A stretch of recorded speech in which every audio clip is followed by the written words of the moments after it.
அனைவருக்கும் காலை வணக்கம்.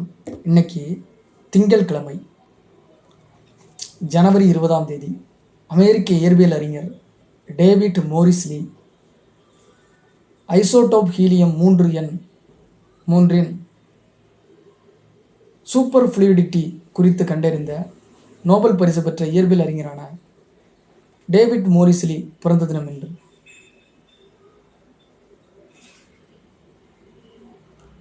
நியூயார்க் நகருக்கு வெளியே சிறு புறநகர் பகுதியான ராய் என்ற ஊரில் பிறந்தவர். அதே ஊரில் ஆரம்ப கல்வி கற்றார். தந்தை மின் உற்பத்தி நிறுவனத்தில் வேலை பார்த்து வந்தார். குழந்தையாக இருந்த பொழுது வயல்களிலும் கடற்கரை பகுதிகளிலும் காணப்படும் உயிரினங்களை மணிக்கணக்காக பார்த்து கொண்டிருப்பார். ஜனவரி 20 திங்கட்கிழமை. சிறு வயதில் ரயில்கள் மேல் அலாதி பிரியம் கொண்டிருந்தார். ஒட்டுமொத்த அமெரிக்க ரயில்வே அட்டவணையும் சேகரித்து ஒரு இளம் ரயில் பிரயாண நிபுணராக மாறிவிட்டார்.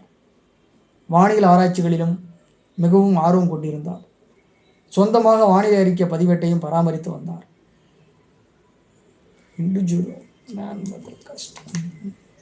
இன்னைக்கு ஃபோர்காஸ்ட் கொடுக்குறாங்களா இண்டிவிஜுவலாக வெதர்மேன் அப்படி இப்படின்னு சொல்லி இவரும் ஒரு மாதிரி பழைய காலத்தில்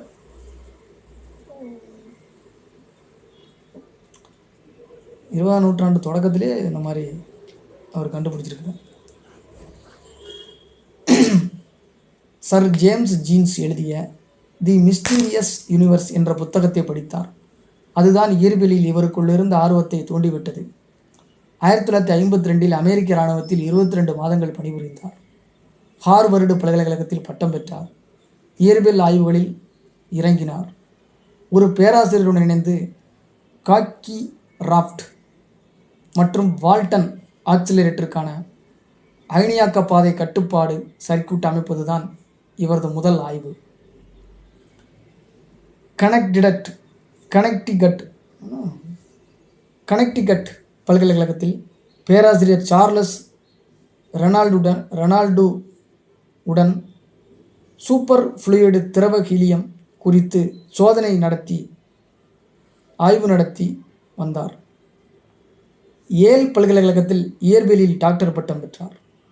நியூயார்க்கில் உள்ள கார்னல் பல்கலைக்கழகத்தில் பேராசிரியராக நியமிக்கப்பட்டார். திரவ ஹீலியம் குறித்து ஆய்வில் ஈடுபட்டார். தன் சகா ரிச்சர்டு சன்னுடன் இணைந்து குறைந்த வெப்பநிலை கொண்ட சோதனை கூடத்தில் தங்களது ஆய்வுகளுக்காக குளிர்விக்கும் ஒரு விசேஷ சாதனத்தையும் வடிவமைத்தார். எதேச்சையாக 1972 ஹீலியம் 3 சூப்பர் ஃப்ளூயிடிட்டி இருப்பதை கண்டுபிடித்தார். இந்த ஹீலியத்தில் இருக்கும் அணுக்கள் ஒருங்கிணைந்த முறையில் நகர்வதால் எந்த உட்புற தடையும் இல்லாமல் சரளமாக பாய்கிறது என்பதை கண்டறிந்தார்.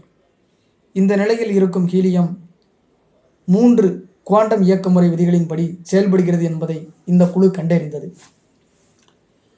இந்த ஆய்வுக்காக ராபர்ட் சி ரிச்சர்ட்சன்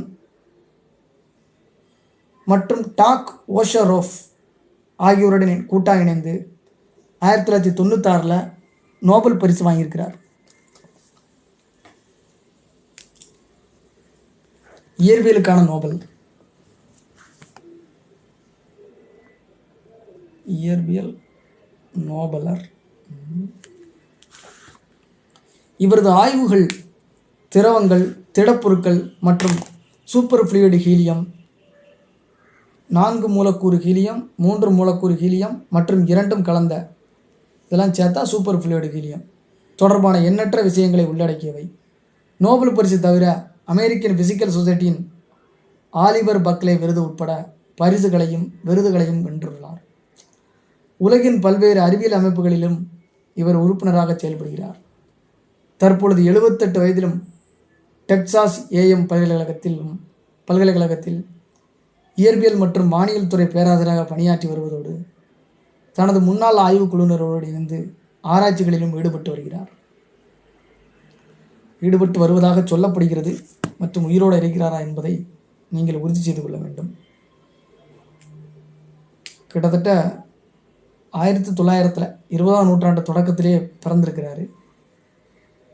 பிறந்த வருடம் இறந்த வருடத்தை குறிப்பிடாமல் இருக்கிறோம். நாம் இந்த டிஸ்கிரிப்ஷனில் குறிப்பிட வாய்ப்பு இருக்குது என்பதை தெரிவித்துக்கொண்டு விடைபெறுகிறேன். நன்றி, வணக்கம்.